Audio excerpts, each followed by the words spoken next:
Assalamualaikum warahmatullahi wabarakatuh.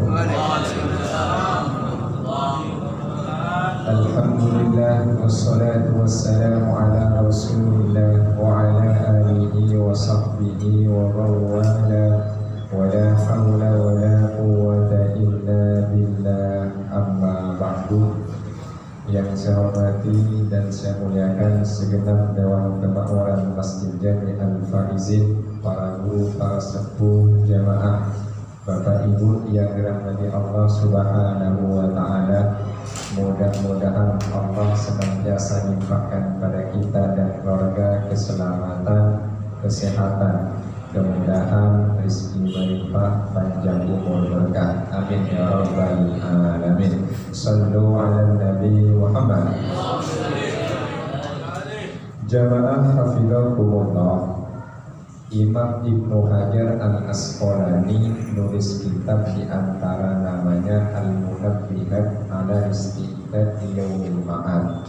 Dalam kitab itu beliau mencantumkan sebuah hadis Nabi yang berkenaan tentang tanda orang yang celaka dan tanda orang yang selamat. Kata Nabi bahwa orang yang celaka itu alamatus syaqawati arba'atun, tandanya ada 4, sedangkan alamatus sa'adah, tandanya selamat dan beruntung ada 4. Kita cek dulu yang celaka ini masuk gak satu ke dalam kita. Mudah-mudahan gak masuk. Satu adalah yaitu nisyanul dzunubil madiyati wa hiya indallahi mahfudatun, melupakan dosa maksiat yang lalu pernah kita lakukan, padahal itu di sisi Allah masih dalam catatan. Jadi tandanya orang itu celaka melupakan dosa dan maksiat yang pernah dilakukan, padahal dosa-dosa itu di sisi Allah masih tercatat rapi. Pertanyaannya, kita ini pernah berbuat dosa apa tidak? Pernah berbuat maksiat apa tidak? Pernah berbuat baik? Banyakan mana? Banyakan mana maksiat dan taat yang kita lakukan? Ayo Pak, banyakan mana? Malu. Jujur aja, mungkin naudzubillah banyakan maksiat dan dosa. Kita bukan nabi, kita manusia biasa. Tapi kita manusia biasa jangan pernah melupakan maksiat dosa yang pernah kita lakukan. Itu nggak hilang karena masih ada dalam catatan buku induk, yaitu dalam catatan Allah Subhanahu wa Ta'ala. Problemnya, pertanyaannya, kita selalu ingat terhadap dosa dan maksiat pada kita diiringi penyesalan, apa ingat tanpa menyesal, apa dilupakan begitu saja? Kita yang tahu kan? Ya, kita yang tahu. Kita yang tahu. Kalau banyak orang sedikitlah yang tahu maksiat kita. Cuma kalau lagi nggak ada orang kan hanya kita yang tahu.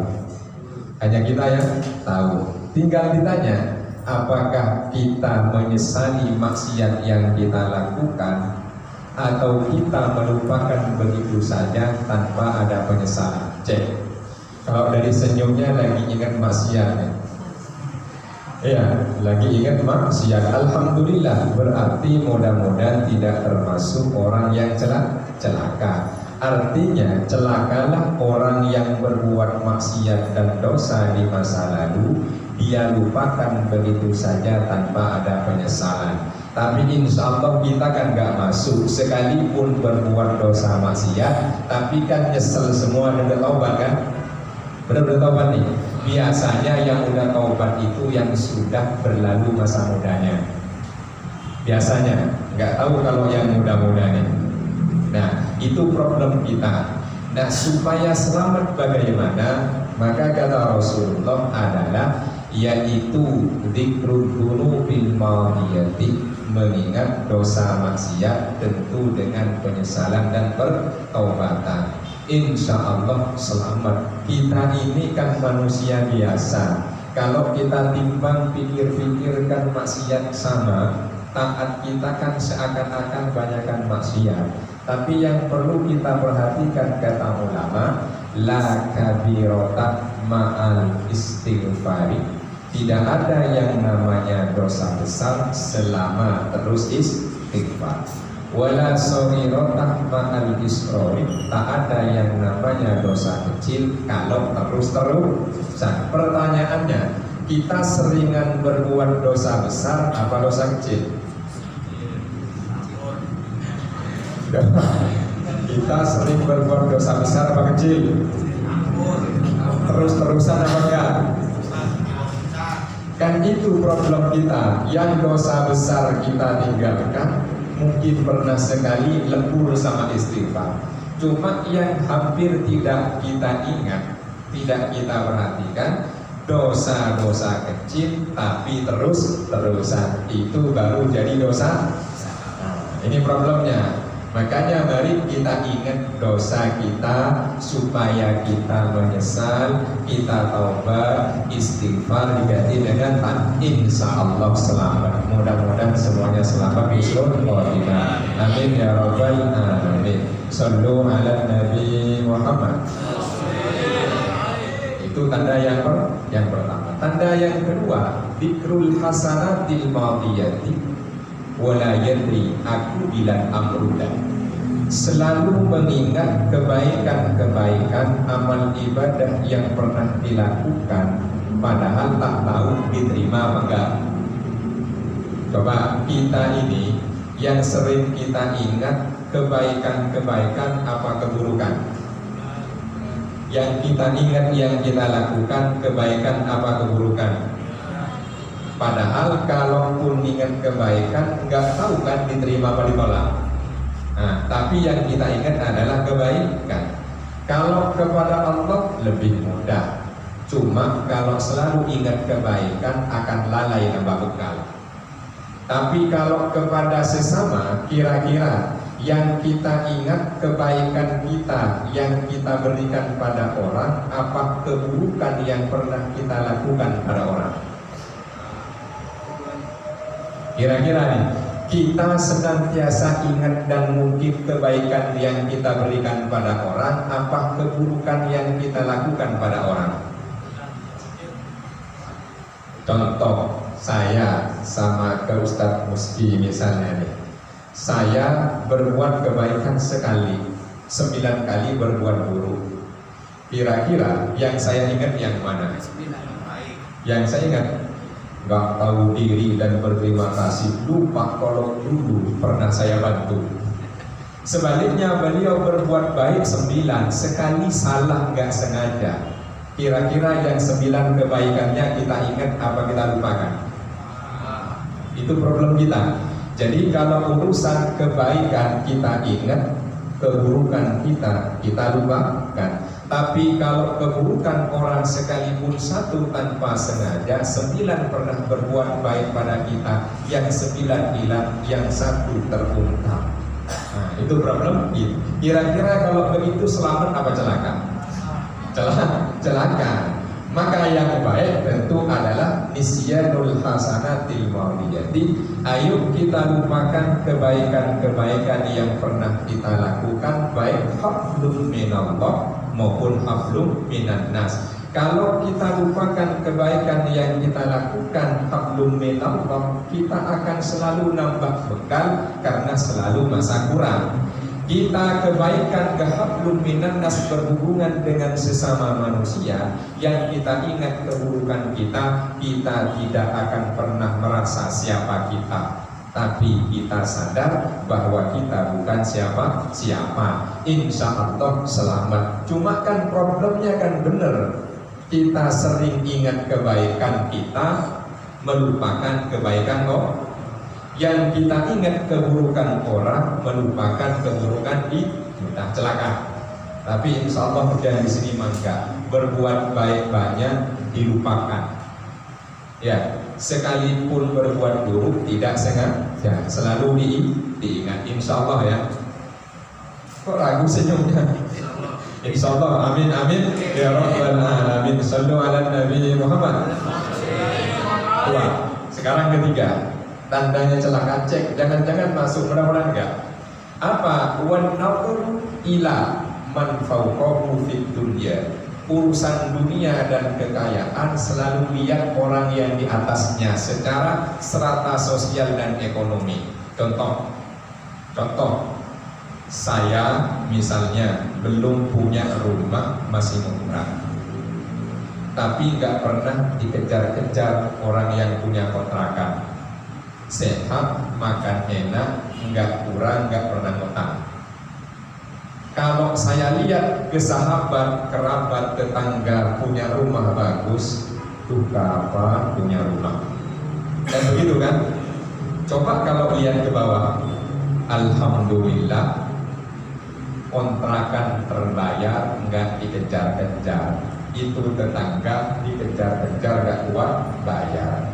Alhamdulillah, makan cukup, nggak kurang, nggak ngutang. Itu sekalipun punya rumah dikejar-kejar utang. Jelas ya?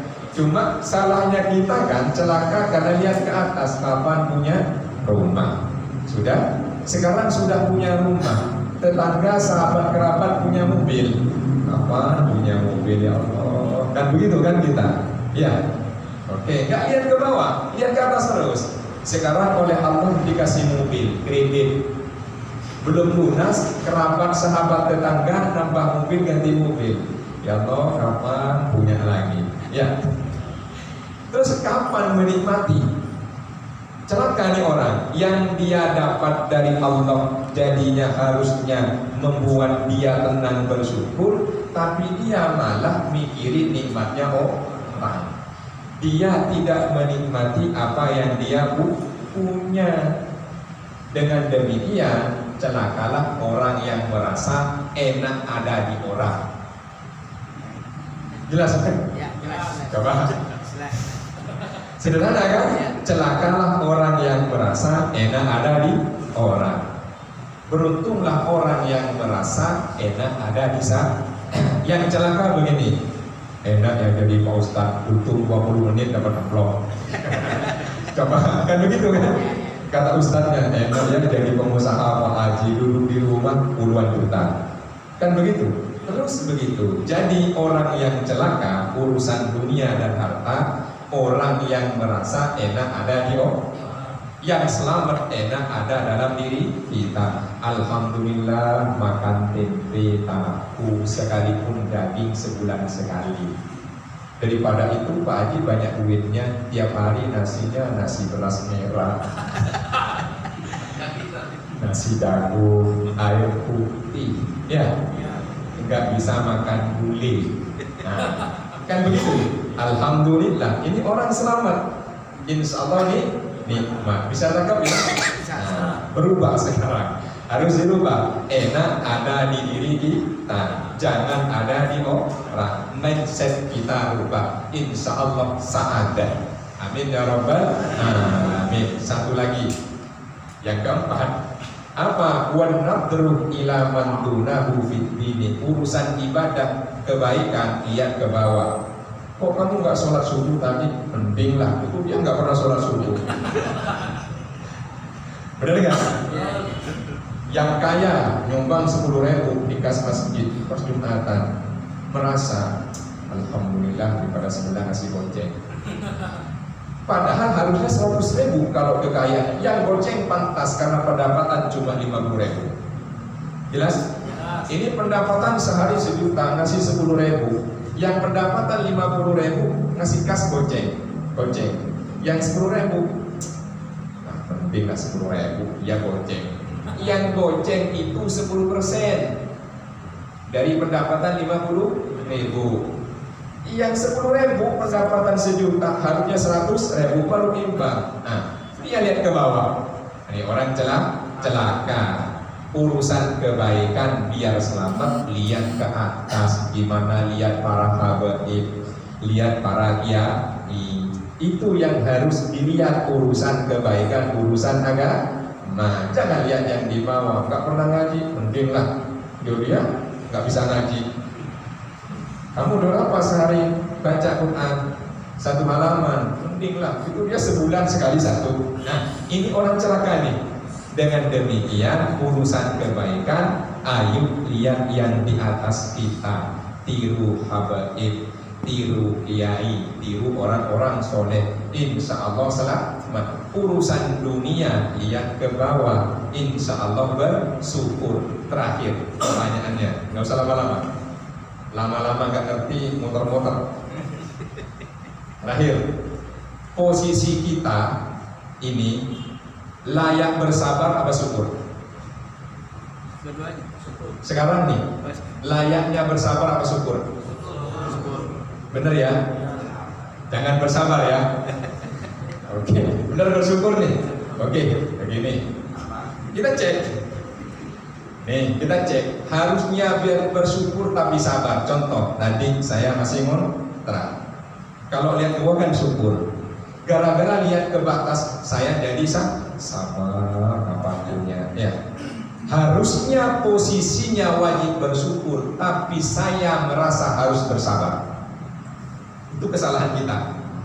Harusnya kita bersyukur dengan yang kita punya, tapi kita merasa harus bersabar. Jelas? Ya. Coba nih, kesalahan kita kan di sana.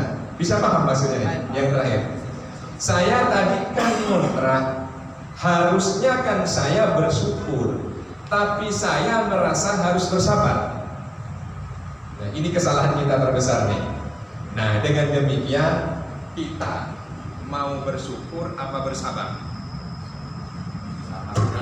Mau bersyukur apa bersabar? Sabar. Pasti hidupnya gak enak. Namanya orang sabar merasa hidup gak enak, pasti entah gak enak beneran atau karena pikiran perasaan. Pasti orang ini hidupnya gak enak. Tapi kalau kita milih bersyukur, insya Allah hidupnya enak. Mudah-mudahan oleh Allah dijadikan orang yang pandai bersyukur. Amin. Kalau dijadikan orang yang kuat bersabar, hati-hati, takut beneran dibuat sabar. Wallahu a'lam bishawab. Hasbunallahu wa ni'mal wakil. Wassalamualaikum warahmatullahi wabarakatuh.